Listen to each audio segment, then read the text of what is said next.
దక్షిణ దేశంలో నందనార్రని ఒక భక్తుడు. ఆయనకి చిదంబరం వెళ్లి నటరాజస్వామి దర్శనం చెయ్యాలి అనిపించింది. యజమాని దగ్గరికి వెళ్ళి నాకు అనుమతి ఇవ్వండి అని అడిగాడు. ఆయన మహా ఐశ్వర్యవంతుడు, మంచి మదోన్మత్తుడై ఉన్నాడు.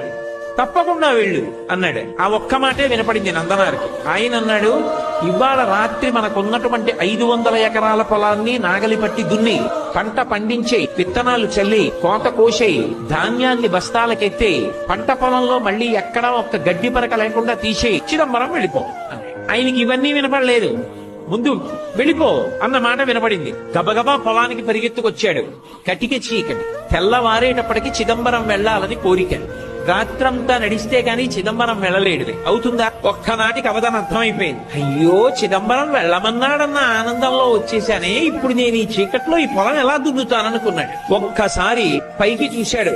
శివా నరిచి నిన్ను చూడకుండా ఉండలేనయా అని స్పృహ తప్పి పడిపోయాడు. ఆయన తలుచుకుంటే పంట పండేస్తుంది. కానీ తన భక్తులు పడవలసిన కష్టం తాను పడాలనుకున్నాడు. కైలాసంలో కొడుకులిద్దరిని పిలిచాడు. విఘ్నేశ్వరుడు, సుబ్రహ్మణ్యుడు, ప్రమదగణాలు, పార్వతీదేవి అందరూ కలిసి భూమి మీదకి వచ్చారు. శంకరుడు స్వయంగా పంచె తీసి పైకి పెట్టి గోచి గోచి కట్టాడు. నాగలి పట్టాడు.